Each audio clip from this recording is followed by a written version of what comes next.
El comienzo fue brusco. El sonido de las campanas rompió el silencio otoñal, y la gente que se encontraba a las puertas del pueblo no pensó en la oración, sino en el pan, la dote y la edad de sus hijas, para no perder una unión ventajosa. En ese momento, parecía que el aire mismo calculaba quién estaba listo para casarse y quién debía esperar aún, por el bien de toda la familia. Les saludo. Les pido que escriban en los comentarios desde dónde nos ven y les deseo una agradable escucha. Bajo las colinas se encontraba el pueblo, rodeado de estrechas franjas de tierra, divididas hacía tanto tiempo que las piedras de los límites habían echado raíces.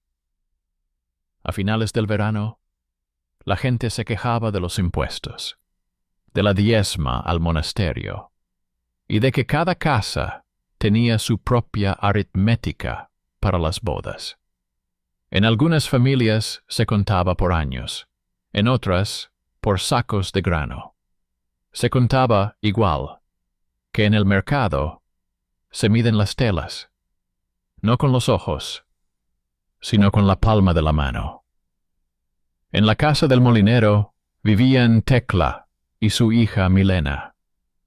Tecla había llegado al pueblo desde otra región después de una gran epidemia y se mantenía firme, pero en los rostros de los vecinos se reflejaba la curiosidad habitual. Era viuda, no tenía un hombre que la apoyara, pero tenía una hija y los ingresos del molino. En primavera, el agua arrastró las ruedas y los ingresos disminuyeron. Desde entonces, Tecla notó que el escribano Ivo, que ayudaba a llevar las cuentas de la oficina del señor y se consideraba un experto en las costumbres locales, aparecía con más frecuencia en la puerta. No era rico, pero sabía leer, memorizaba los cálculos y se enteraba de quién tenía tierras tan pequeñas que no había sitio para su hijo. Decía que los rumores corren más rápido que el viento y que siempre esconden la esperanza de alguien y la desgracia de otro. En la casa de al lado vivía el carpintero Lázaro, con su hijo Matías y su sobrina Adelia. La carpintería daba poco de comer, pero era un trabajo honrado. Lázaro tenía otros planes. Ahorraba con timidez monedas para la dote de Adelia y decía que aún era pronto para ella, aunque ya había cumplido la edad que otros consideraban suficiente para el matrimonio.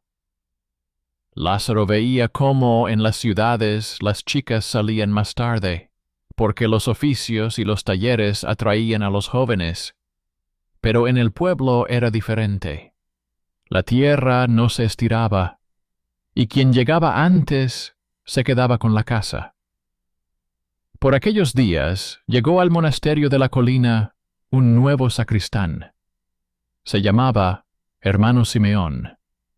Era más callado que hablador, pero la gente pronto se dio cuenta de que tenía poder sobre el grano, las deudas y las promesas. Sabía el valor del tiempo y sabía el valor de la espera. Escuchaba a los campesinos discutir sobre la edad para casarse y no intervenía. Solo abrió el viejo libro de deudas, en el que, además de los números, había unas extrañas anotaciones. Junto a una casa había una pequeña cruz, junto a otra un barco dibujado. Esos signos parecían un capricho del antiguo tesorero, pero Simeón tenía su propia idea. Consideraba que los signos eran la clave de antiguos acontecimientos. El otoño trajo consigo la feria, y las hojas caían de los sauces junto al arroyo. Milena estaba en la feria, junto al mostrador de telas, ayudando a su madre a cambiar harina por tela. Medía con destreza el metro y el escribano Ivo, al pasar, notó que tenía mano firme, mirada precisa y voz tranquila. Pensó que la joven tenía un talento oculto, poco común en una campesina. Veía el número en cada objeto. Era precisamente esa señal la que nadie había considerado importante hasta entonces. En la feria surgió otro tema. Un sirviente de la casa de un comerciante de la ciudad, que había venido a comprar madera y harina, dijo que el comerciante estaba buscando una novia para su sobrino. Aclaró que el comerciante quería darse prisa. El invierno se acercaba, y el camino y la gente lo tenían difícil. La gente a su alrededor comenzó a murmurar. El comerciante daría una buena dote, lo que significaba que la edad se podía calcular según el bolsillo. Si era ventajoso, entonces temprano no se consideraba temprano. Tecla pensó en ello así. El molino estaba endeudado, el invierno sería hambriento, su hija era joven, pero el destino exigía una decisión. Por la noche, puso una jarra de barro sobre la mesa y le dijo a Ivo que quería resolver el asunto con honor y sin prisas.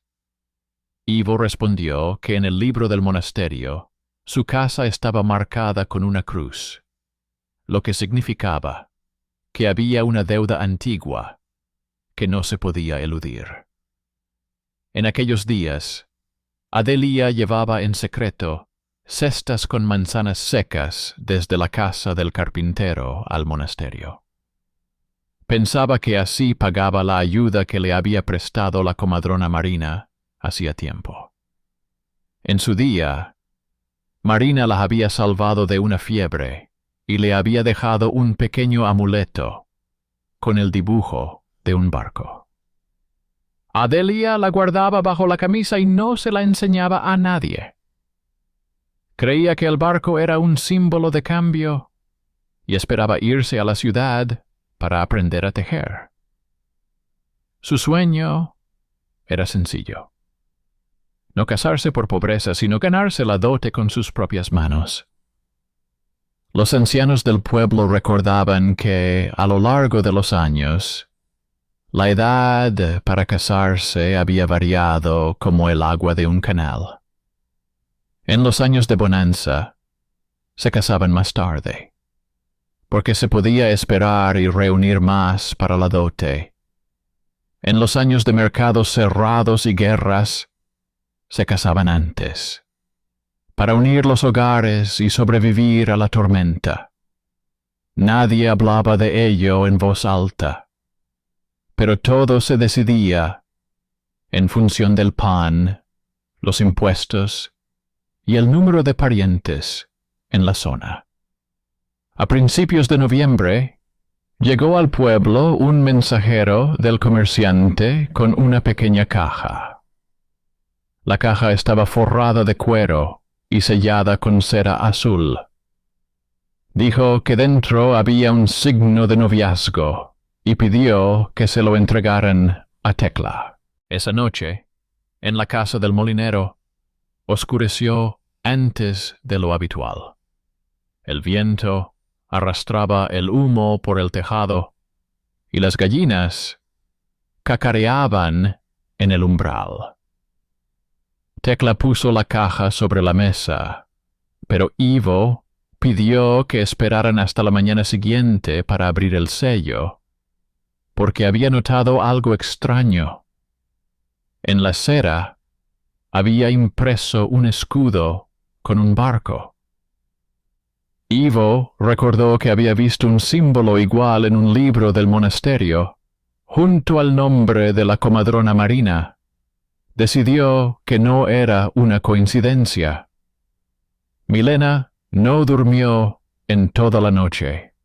No le preocupaba la caja, sino las conversaciones de las mujeres en la feria.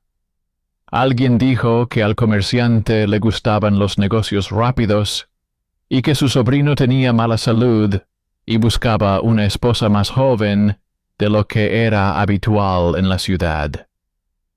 Milena entendía que ella no era un objeto, pero que la casa tampoco era una cesta vacía. Había deudas, había una piedra de molino que había que reparar. Recordaba cómo el hermano Simeón le había dicho a Tecla, en la confesión, que la Iglesia consideraba la madurez, según el canon, de manera diferente al mercado, que el consentimiento era más importante que la prisa. Pero Simeón lo decía como un consejo, no como una orden. Por la mañana, Ivo llegó antes del amanecer. Dijo que la caja debía abrirse en presencia de otras personas, para que luego no hubiera malentendidos. Llamó a Lázaro, llamó al alcalde, y todos se dirigieron a la casa del molinero. En el cofre había un pergamino con una propuesta de matrimonio. La dote del comerciante, grano para el invierno, el derecho a utilizar parte de la presa del molino. Había también una condición. El matrimonio debía celebrarse antes de que llegara el primer frío intenso, antes de que se cerraran los caminos. En los márgenes había unos signos, una pequeña cruz y un barco. Tecla miró los signos y palideció. Hace muchos años había llegado a ese pueblo sin marido, con un bebé en brazos. La comadrona Marina la había ayudado entonces y le había pedido que le devolviera la deuda cuando llegara el momento. Le dijo que la deuda no siempre se paga con monedas. A veces se paga con la elección correcta a favor de otro hogar.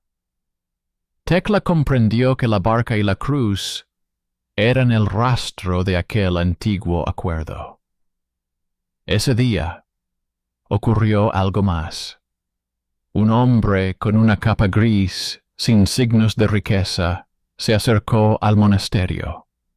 Pidió ver al hermano Simeón y habló con él durante mucho tiempo a un lado.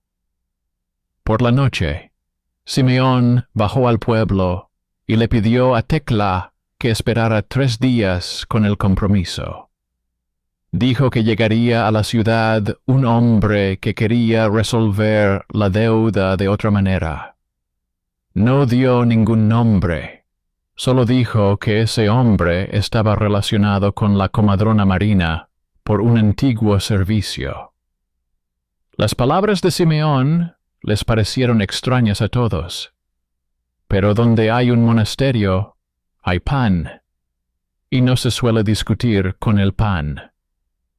Al día siguiente, Milena fue a ver al carpintero Lázaro para entregarle la harina. Por el camino, oyó a Lázaro convenciendo a Adelia de que no se marchara a la ciudad. Le decía que allí los oficios mantenían a las chicas esperando hasta que reunían el dote, y que allí el matrimonio llegaba más tarde. Dijo que en su región los matrimonios eran más tempranos porque la tierra era escasa y era importante unir las parcelas. Adelia respondió que quería elegir el momento ella misma. Las voces se acallaron cuando Milena entró. Ella vio sobre la mesa de Lázaro una placa de madera con el símbolo de un barco tallado. Lázaro dijo que era un pedido antiguo, hecho hacía muchos años para una mujer que había ayudado en un parto. Milena comprendió que el dibujo del amuleto de Adelia y el sello del pergamino tenían el mismo origen. Por la noche, un viajero discreto llegó al pueblo. Se detuvo junto al pozo y preguntó a los niños cómo llegar a la casa de la comadrona Marina. Le respondieron que Marina había fallecido hacía un año. Asintió en silencio y se dirigió al monasterio. Simeón lo recibió en la puerta. Más tarde, Simeón visitó a Tecla y le dijo que el viajero pedía que le permitieran pagar parte de la deuda del molino.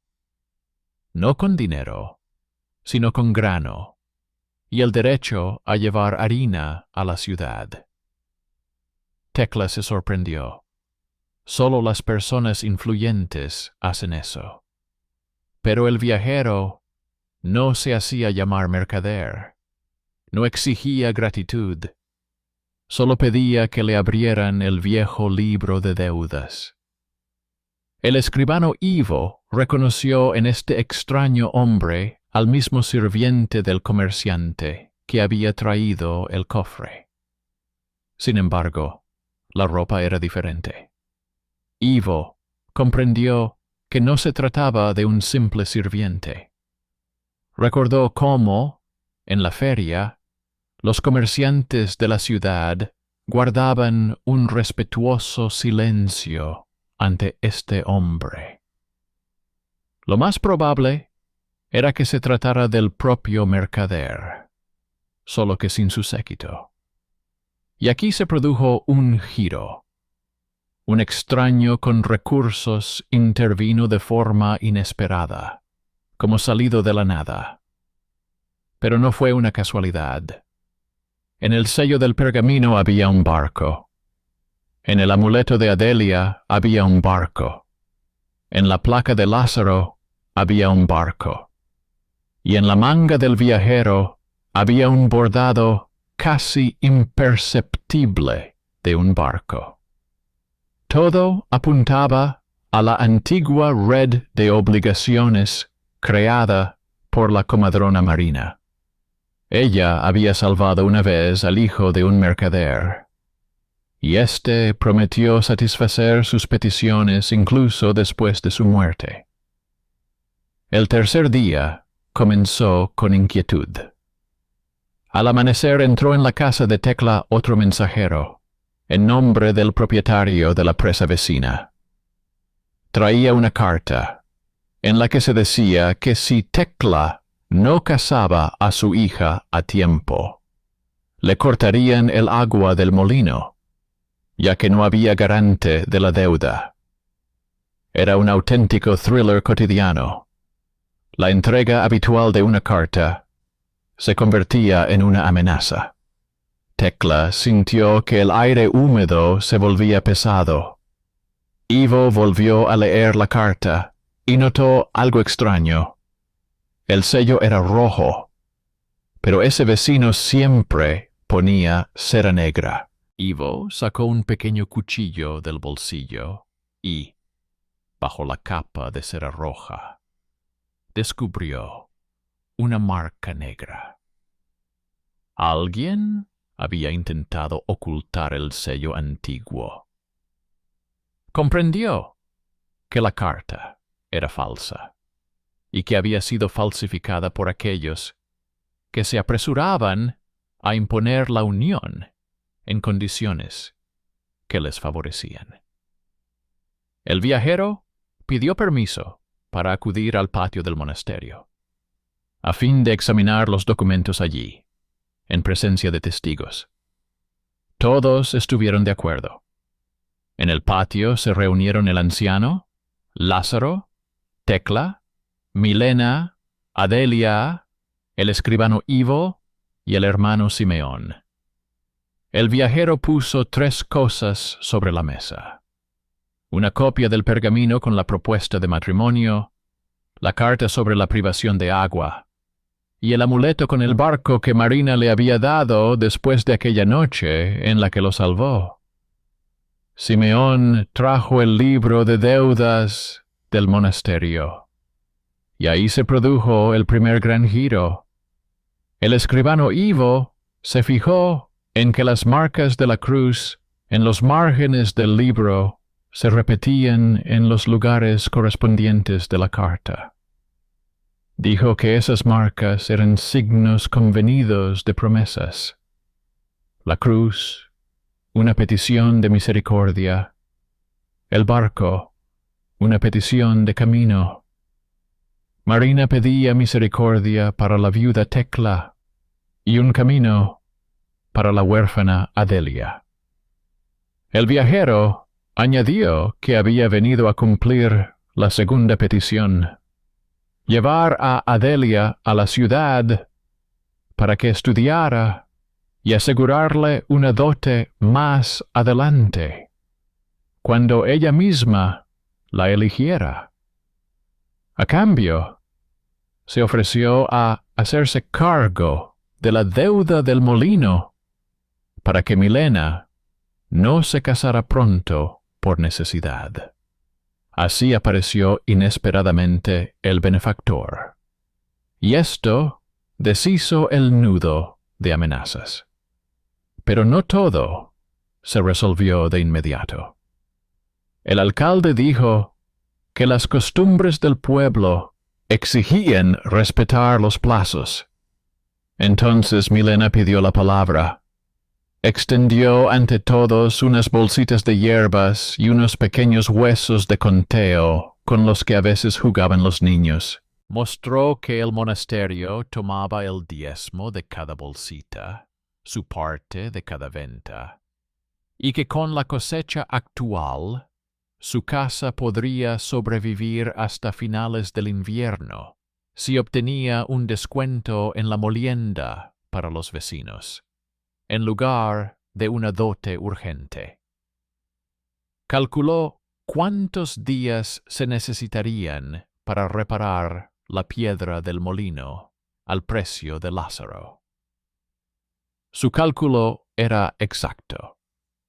La gente vio que la chica de una casa humilde sabía contar como una tienda de la ciudad. Fue un giro de talento oculto contra el estatus. La palabra de una plebeya de repente resultó más fuerte que la jerarquía habitual. Simeón asintió y anotó su cuenta en el libro.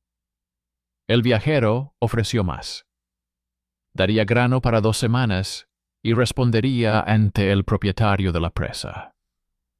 Pero entre la multitud se oyó la voz grave de un muchacho al que solían echar del patio del monasterio por su inquietud. Era Néstor, un huérfano al que llamaban tonto, porque confundía las palabras y perdía los sacos de harina. Dijo que había visto al segundo mensajero poner cera roja sobre la mesa del propietario de la presa la noche anterior. Dijo que el mensajero susurraba algo sobre un sello, porque le temblaban las manos. Todos se rieron de Néstor. Confundía las palabras, era subestimado e invisible. Pero el escribano Ivo le escuchó y le preguntó dónde había sido exactamente. Néstor señaló la ventana donde normalmente se guardaba la caja sellada. Fuera de la ventana encontraron restos de cera roja y un cuchillo similar a los del monasterio. El cuchillo era viejo y tenía grabada una fina marca en forma de barco. Resultó que la falsificación la había hecho el sirviente del propietario de la presa, y lo había hecho para obtener agua y tierra. Néstor se convirtió inesperadamente en un héroe, porque su observación desenmascaró la jugada de ajedrez de los adultos. Fue el giro de un héroe subestimado. Cuando se descubrió el engaño, el alcalde exigió que se presentara el propietario de la presa. Este acudió, vio el cuchillo y el sello de cera y, por su antigua amistad con el monasterio, accedió a no ejercer presión. pero dijo que consideraba que el matrimonio precoz era algo normal, porque así se mantenía la paz. Entonces Simeón explicó con calma el significado de las antiguas marcas. Marina pedía clemencia y libertad, no para violar el orden, sino para que el orden no destruyera a las personas. El orden sin elección es como una presa sin descarga de agua. Primero aguanta y luego se rompe. Aquí se coló otro descubrimiento que había madurado durante mucho tiempo. El escribano Ivo, hojeando el libro, encontró una anotación sobre una antigua donación al molino. Allí se decía que un maestro itinerante, un joven carpintero, había ayudado 20 años atrás a arreglar las ruedas después del deshielo. No figuraba el nombre del artesano, pero junto a la anotación había una pequeña cruz y una letra que recordaba a la L. Tecla palideció, porque recordó que el año en que llegó al pueblo, un ayudante anónimo con las manos talladas la había apoyado. Lázaro se sonrojó y reconoció que había sido él. Entonces no sabía que Tecla era viuda y que tenía en brazos a un niño ajeno, salvado por la comadrona. Lázaro añadió que Marina le había pedido que guardara silencio hasta que llegara el momento en que el pasado pudiera salvar el presente. Así se manifestó un parentesco oculto, no de sangre, sino de actos. La casa de Lázaro y la casa de Tecla estaban unidas por una antigua ayuda, y eso se convirtió en otro apoyo para la decisión. El invierno llegó al valle sin preguntar. Los caminos se volvieron duros como una galleta, pero en el pueblo pareció haber más luz. El miedo al matrimonio precoz se debilitó.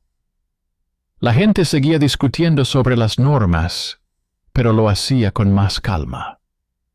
El viajero, al que todos reconocían ya como comerciante, no reveló su nombre, aunque podía hacerlo.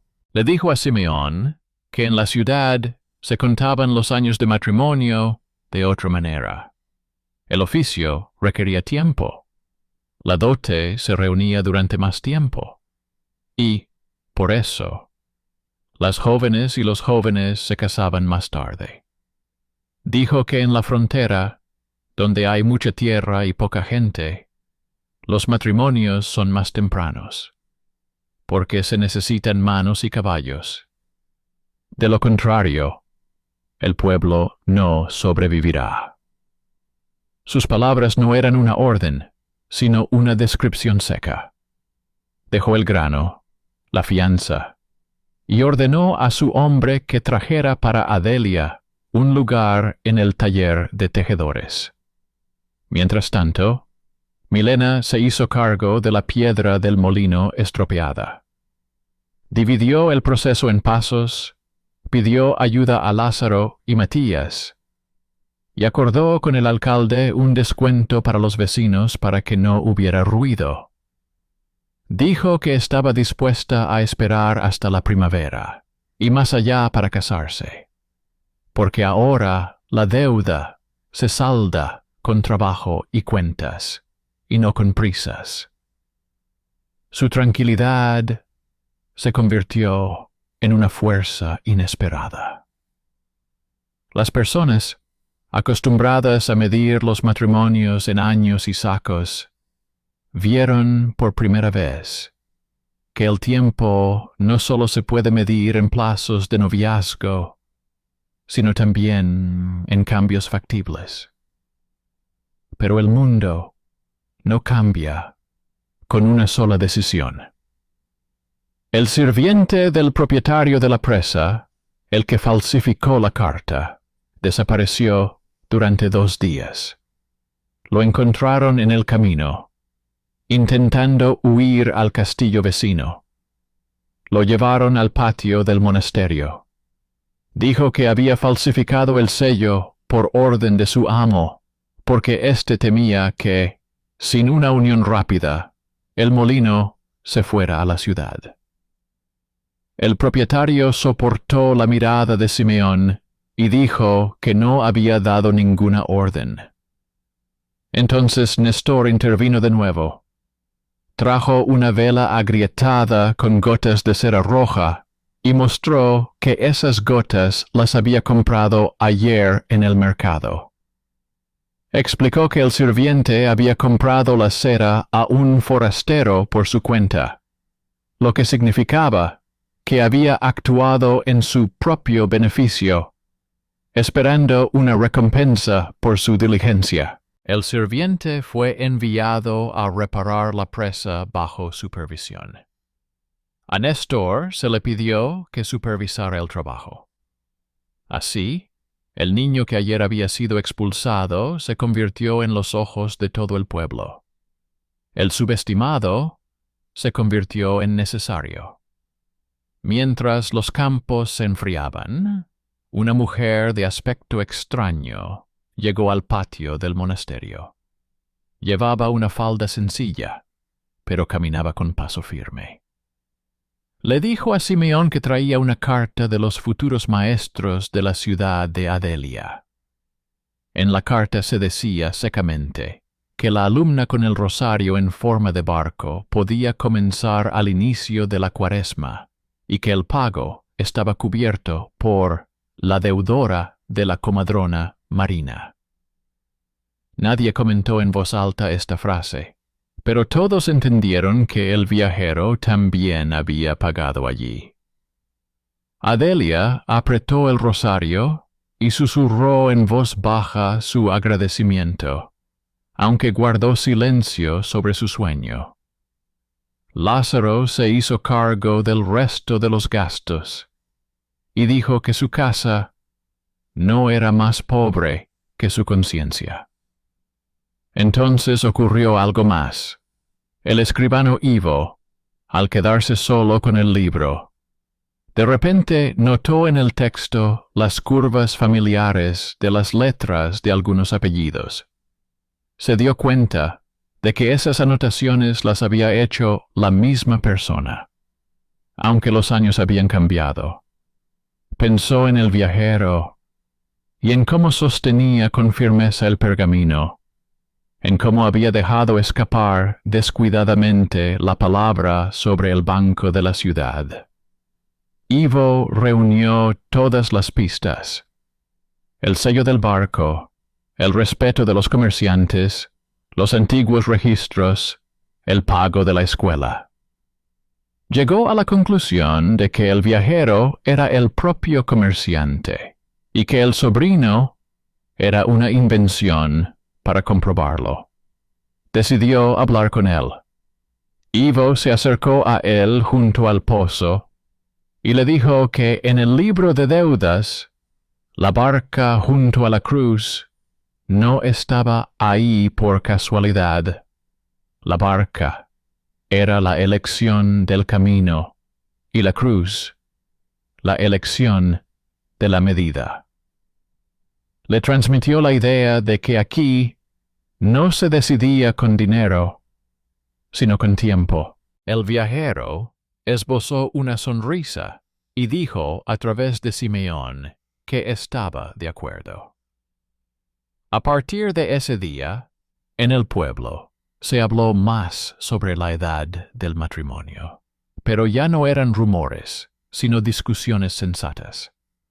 Los ancianos repetían que antes se casaban pronto debido a las guerras y los miedos, pero también reconocían que en los años de bonanza los hijos se quedaban en casa más tiempo, porque había que comer y dónde enviar a los más jóvenes a estudiar. En el monasterio, Simeón daba instrucciones en las que contaba ejemplos. En los pueblos de montaña, los matrimonios eran antes debido al corto verano. cuando había que dar tiempo a unir el ganado y a las personas. En las ciudades comerciales, más tarde debido al largo camino hacia el oficio. En las regiones orientales, donde la familia está estrechamente unida, más a menudo temprano, para fortalecer los lazos familiares. En las tierras libres del norte más tarde, porque la tierra espera y retiene. No moralizaba, mostraba la lógica de la época. Mientras tanto, Milena, acostumbrada a las cuentas, pasó al grano. Demostró que si se entregaba al monasterio una parte de la harina no en sacos, sino en partes iguales de cada molienda, la casa podría sobrevivir sin un matrimonio urgente. Simeón la apoyó, acordó la nueva medida y, una semana después, apareció una anotación en el libro. Medida por partes. La gente murmuró, pero la apoyó. Vieron cómo el talento oculto de una simple muchacha había cambiado el orden habitual, donde antes solo se oían voces masculinas. Aquí se manifestó también una silenciosa justicia. La elección no solo fortalecía la casa de Tecla, sino que también mantenía el equilibrio para los demás. Para las fiestas de invierno llegaron noticias de la ciudad al pueblo. Adelia había sido aceptada como aprendiz de tejedora. Se le había pagado el alojamiento y, en el futuro, su dote se reuniría en forma de tela en lugar de monedas. Lázaro dijo que era justo. Trabajo en lugar de prisas. Mientras tanto, su sobrino Matvei había aprendido los entresijos de las ruecas, que el viajero le había enseñado pacientemente. Matvei decía que ese hombre conocía los molinos tan bien como los comerciantes y los carpinteros. Esto se convirtió en otra pista sobre la verdad acerca del huésped. Tecla observaba a su hija y pensaba en su juventud. Recordaba cómo Marina decía que la época respiraba a través de las personas. Si las personas no tienen elección, la época las ahoga. Si tienen elección, la época avanza. Tecla encontró en una vieja caja un trozo de cinta azul y se lo dio a Milena, como señal de que la casa reconocía su derecho a decidir por sí misma. A través de la historia, le dijo que en su familia no se hacía así, pero que ahora sí. Milena aceptó la cinta no como adorno, sino como símbolo de moderación. Pronto se reveló el último secreto. El sirviente del comerciante, el primero que trajo la caja, se le escapó en la feria que el sobrino no necesitaba una novia, que toda la historia era un invento para poner a prueba a la gente. ¿Quién vendería el futuro de su hija por un saco de grano y quién buscaría otro camino? Este chisme llegó a oídos de Simeón. Llamó al viajero y le dijo directamente que jugar con el destino no era cosa buena. El viajero respondió que quería ver quiénes en el pueblo se aferraban solo a las costumbres y quienes entendían que las costumbres son herramientas, no cadenas. Añadió que estaba dispuesto a revelar su nombre. Se llamaba Stepan, hijo del mismo comerciante, cuya familia había sido salvada en su día por la comadrona Marina. Dijo que él era ese sobrino, pero que tenía otra edad y que no pensaba casarse. Confesó que quería reservarse el derecho de cumplir con su deber para con Marina, y que ahora lo consideraba cumplido. Sus palabras no eran una justificación, sino una confesión. Ivo le aseguró que lo había anotado en el libro como un hecho, no como un juicio. En ese momento, Néstor mostró su nuevo trabajo en la presa. Organizó turnos, dividió a la gente y el agua fluyó más uniformemente. Se había convertido de un chico torpe en una persona que sostenía una parte importante del pueblo. La gente empezó a saludarlo con la cabeza. E incluso el propietario de la presa dejó de echarlo del porche. El héroe subestimado ocupó su lugar. Su elección fue sencilla. No se vengó, sino que trabajó. Milena, al ver esto, decidió probar otra idea. Fue a ver a un viudo del otro extremo del pueblo, que no tenía hijos, y le propuso una nueva medida: darle una pequeña parcela para cultivar cebada durante la temporada, y a cambio, recibir 1/3 de la harina. El viudo aceptó. Así la casa de Tecla obtuvo otro sustento. La gente empezó a decir que la joven había encontrado en la tierra los números, y en los números la libertad. Era la continuación de una línea de talento oculto. Su baja condición social dejó de ser una cadena, porque el conocimiento de la medida se convirtió en un escudo. Llegó la primavera. Adelia se marchó a la ciudad. La despidieron sin lágrimas. Lázaro se mantuvo firme. Matvey llevó el baúl y Milena una bolsa con manzanas secas como regalo para la tejedora. El viajero Stepan se mantuvo al margen y no intervino. Dijo a través de Simeón que la cuidaría desde lejos, pero sin presionarla. Dejó una carta en la que decía secamente que las obligaciones con la comadrona Marina estaban saldadas, pero que el barco de su marca seguía navegando en los asuntos de aquellos a quienes ella había ayudado. Era un agradecimiento silencioso, sin palabras bonitas. En verano, en el pueblo se celebró una charla general sobre los matrimonios. El alcalde expuso ejemplos en la pizarra. Quienes habían salvado su hogar en tiempos de hambruna gracias a un matrimonio temprano. Quienes habían adquirido un oficio gracias a un matrimonio tardío. Quienes se habían equivocado y quienes habían salido ganando. Reconoció que, en su lugar, la Edad Media siempre variaría. Poco a poco, pero variaría, porque cada año es diferente.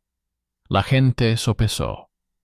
Donde los campos son pobres, los matrimonios son más tempranos, para unir las parcelas.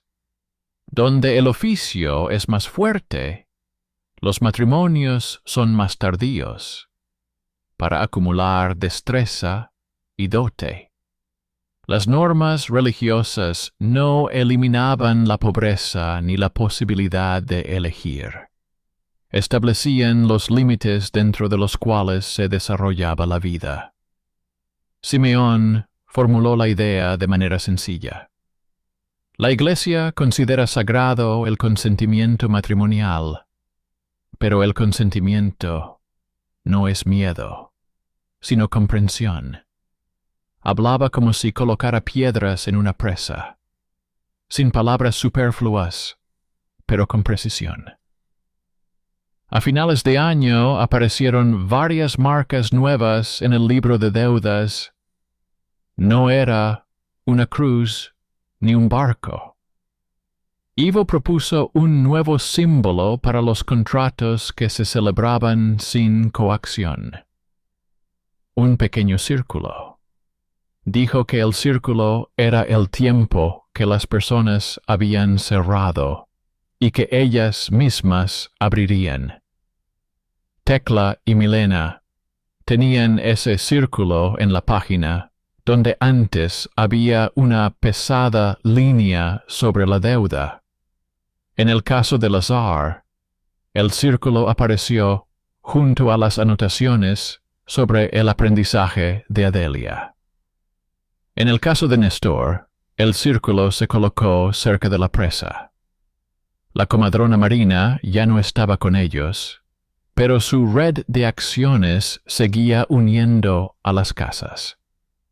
Milena se casó más tarde, no con un hombre de la ciudad ni con el propietario de la presa. Ella eligió a Matvei. No tenían tanto una dote como una cuenta conjunta.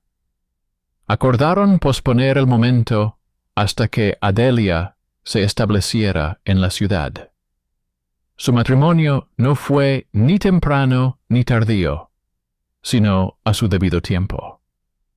En el libro estaba marcado con un círculo, no con un barco ni con una cruz. Por la noche, Simeón dijo que era una buena señal. El círculo trae una corriente tranquila.